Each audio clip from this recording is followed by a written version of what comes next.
still going to start talking about socialism? Oh, right, we are back. We did have some technical difficulties. Um, so we're trying to work around that. I believe we're live. Still going to start talking about socialism? Okay. We are live, I believe. Yes. All right. So now we're going to talk a little bit about 2028 presidential election. Who we would want to run in 28. So I'm gonna give it to Tech Boy, and on the Republican side, who would you like to see run? Mm-hmm. All right. I'm not sure about 2028. I don't think we're going to win in 28. So I like to save our good candidates for 2032. But if we have to run someone, JD Vance, we should give him a shot in 2028, I guess. He has some decent policy. I'm not really sure how good he is on foreign policy. People didn't really like his Iran deal, and people did not like his. In his book, he kind of hinted at some forms of socialism, which even President Trump has floated with before, talking about lowering the oil prices by just telling them to lower the oil prices. No, the government needs to get out of that and open up the straits and get more oil in, and that's going to cause prices to lower it itself. In any case, that he is a top candidate. But if we're talking who I like to see run and win, presumably, I'd like to see Marco Rubio, someone like him run. I think he's good, especially on foreign policy. He was a good senator. He got 99 confirmation votes, 99 to 0 on when he became Secretary of State. So has some bipartisan support, at least in Congress, from the Democratic side and, of course, the Republican side. Governor DeSantis, I think he might be an interesting choice as well. I liked him. I supported him back in 23 and 2024. I'm not in huge favor of his technological policy. I don't really know where he stands on artificial intelligence. He did ban phones in schools, which does literally nothing. So I'm not a huge fan of his technological policy, but he is a good conservative. He is able to communicate his points well. On the Democratic side, obviously, I don't want anyone to run. I don't want them to win. I think that. So I guess I can say who I think is going to win. I think we're going to see. Do you think if we have Kamala Harris, do you think that if we have Kamala Harris versus, let's say, JD Vance, who do you think is going to win there? Do you think Kamala Harris could win? I mean, do you think she's going to lose? I don't think Kamala Harris is a good politician. I really don't. I mean, she failed her first presidential campaign back in 2020, and she was just basically a DEI hire for vice president. Literally, she was. President Biden said that she was going to become there because she was a black woman. And then she failed her election in 2024. And yeah, she had 107 days. But President Trump, I mean, he had a whole bunch of lawfare coming after him. He had the DOJ after him. He had assassination attempts, and he still won. While Kamala Harris, of course, she had her experience as the vice presidency to back her up and basically was the presumptive nominee, so you didn't have to work for it, and she lost to President Trump. So I really don't think the people want Kamala Harris. I do think that the people are going to want a Democrat, but I just don't think that Kamala Harris has the IQ. She just doesn't have the presidential aura that's needed to win the election. I do believe that we are going to see a woman on the ticket, though, either as president or vice president. Newsom AOC, that could do some damage there. John Ossoff, I saw a speech of his. People were saying was pretty good. He talks about the goodness of America. You don't really see that many Democrats, openly praising the country. Of course, he's talking about the goodness of America in terms of our immigration policies, but still, you don't really see many people praising the United States of America. It's usually apologizing for it. And I mean, dark horse candidate, and God help us if she ever becomes president. But Jasmine Crockett, I mean, she ran for Senate and lost. I mean, she might be delusional enough to run for president, and God help us if she does. Oof, that's gonna be a nightmare. I honestly think that Jasmine Crockett won't run in 2028, but we'll see. But now on the Democratic side, yeah, who do you think is going to run? We know Newsom is going to run. I mean, that's just obvious that he's already making his moves. And I think Kamala Harris is going to run again. Whether she wins or loses is who's to say. She probably will lose. Hope so. But hope so. But if it's a JD Vance versus Newsom, what does that look like? And who do you think is actually going to be the Democratic nominee? Well, as Convicted once said, Gavin Newsom mocks, but I think that JD Vance has a real chance. I mean, he sat down with Ben Shapiro and Charlie Cook on their podcast, and he invited them on his podcast, and he's able to talk to people. I mean, he looks presidential. He's obviously going to have the funding. He's basically run an entire country. California would be its own country, has the GDP of its own country. So he's been able to run that not well, but they kept voting for him and they support him. I think that what's happening in California is going to be out of sight, out of mind. He's going to blame the fires on Karen Bass or whatever.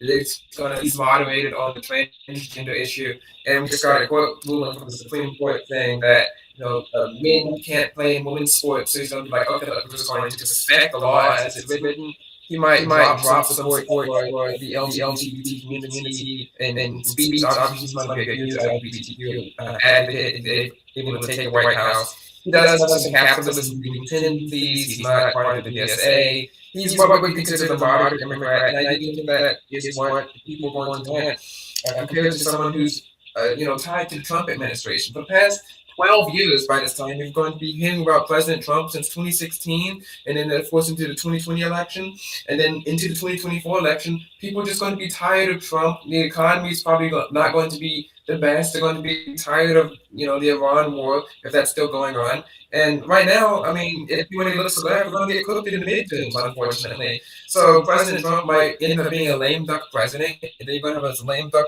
vice president trying to run for president, trying to say that he's going to make America greater again, while trying to untie himself from the failures of the previous administration that he was vice president of. That's the same problem that Kamala Harris came in. We had all this hyperinflation, not hyperinflation, but we had all this inflation. We had wars breaking out in the Middle East with October 7th.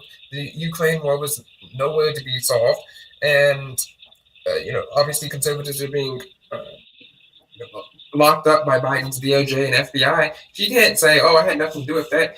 By the way, she was the border czar and presided of the worst border in American history. So obviously, President Trump's administration is far superior to the Biden administration, but Americans are going to point out every single thing that he does wrong. I mean, President Trump is the most criticized president in American history. So they're going to see all of this. They're going to see all the things that they think about President Trump, and love him or hate him, JD Vance does not have as much aura as President Trump. So he's most likely is going to lose that election if it's against someone like Gavin Newsom, who is going to be able to lie and paint himself as a successful governor of our nation's largest state by population.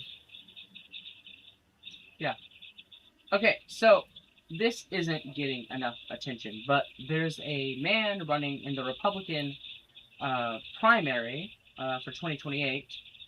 His name is Dan Greeny, and we have a clip here.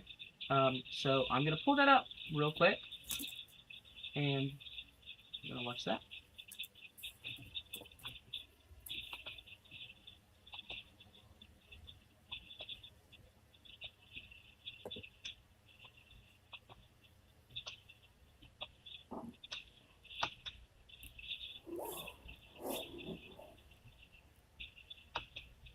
Second.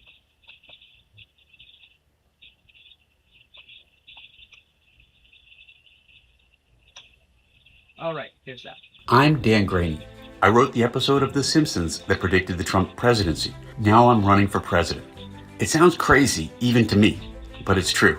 Stay with me. Honestly, I've had a lot of advantages. I grew up in a rich suburb, went to private school, and then Harvard, twice. But despite my good fortune, I've always felt connected to all Americans. My father was a New Deal Democrat, a World War II veteran, and a doctor. My mother was a nurse before she became a mother, and she saw the shared humanity in everyone. Their values shaped me, even if I followed a different path. Along the way, I wrote an episode of The Simpsons set in a future where Donald Trump had been president and run the country into a ditch. I wasn't thrilled when it came true, but there wasn't much I could do about it. Then came January 6th. Then the Supreme Court's obstruction of justice in the January 6th case. Then Trump's second inauguration and the photo with the ass-kissing billionaires. It disgusted me. I saw our leaders bowing down. I thought somebody needed to stand up. And since I had a sort of claim to see the future, I bought a prophet costume and predicted Trump's fall. and that felt good.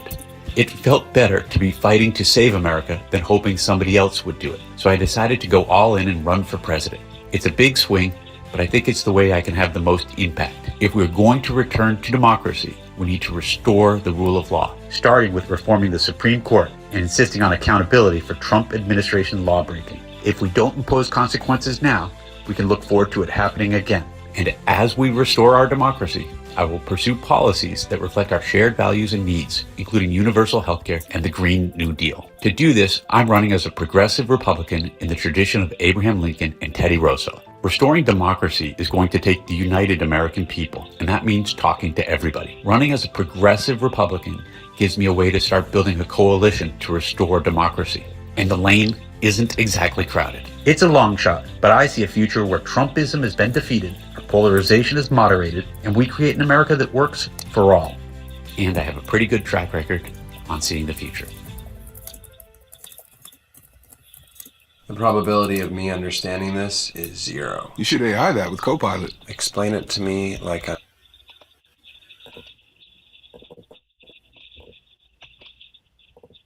Oh, right. So, sorry about that. Okay. So he's a progressive running in the Republican primary. TechBoy, what is first your take on this? Well, unfortunately, of course, I can't see that, but I was looking at his website, Dan Green for Congress, right? DanGreenFlorida.com. For president? Yeah, he's running for president in 2020. Oh, okay. Let me look up.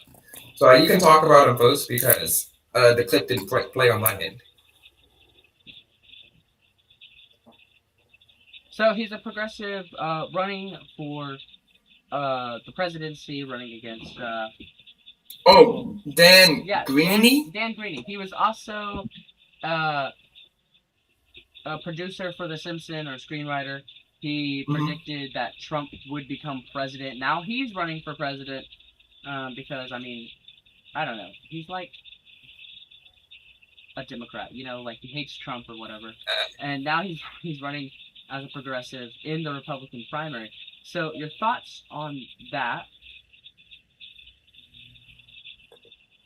Well, obviously, this just shows that we need to make sure that we vet our candidates. He's not going to get anywhere. But we need to make sure that we vet our candidates, and especially in local elections, just not vote for them if they have an R next to their name, make sure that they're actually Republicans and conservatives. You know, I've gotten some heat for this before, and like I was saying, it was good that Lindsey Graham was loyal to the Republican Party. He was loyal to the Republican Party that doesn't conservative. And like I said, in 2028, I will vote for the Republican nominee because I know the Republican nominee is going to have some conservative values. But if the Republican nominee later down the line, 2032, 2036, has zero conservative values and is in line for Democrats, obviously I'm not going to vote for them. So we need to make sure this doesn't happen. What do you think about, so we're talking about the Republican primary. What would you think of if Thomas Massie were to run in the Republican Party in 2028? Yeah, I think that I'd like to see what happens to him. I really want to see what happens. Like, this will be pretty interesting. I want to see how popular his policy is because he's essentially saying that he is America first, not President Trump, and he thinks that he has more fans than, MAGA. And I'd like to see if that's true or not. And obviously, if he does become the nominee, I will support him for President of the United States. He would do a much better job fiscally than Gavin Newsom. I think he would do a much better job socially than obviously Gavin Newsom or AOC. So I would support him in the general, but I wouldn't support him in the primary. He's just not the type of Republican that I am most fond of, but he is a Republican. He does have conservative values, so I go back in the general. But I just really don't think he's going to be able to pass 2 or 3% of the vote nationally. So I have a hypothetical question. So if if Fishback was able to run for president in 2028, would he have your support in the primary? In the primary, no, he'd have my support in the general, though. Like I said, I said this before that if Fishback would have run for president and become the nominee for the Republican Party, I'm going to vote for him. If I lived in Florida, I'd also vote for him. He became the governor's nominee as well. But in the primary, my favorite candidate in the primary is Marco Rubio, or it would have been Lindsey Graham, but obviously he's not running. There's 8 days left to register. You want to move to Florida? What?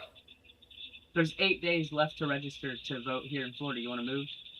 Oh, I'd have to find a place to live, or else, he'll sue me. All right.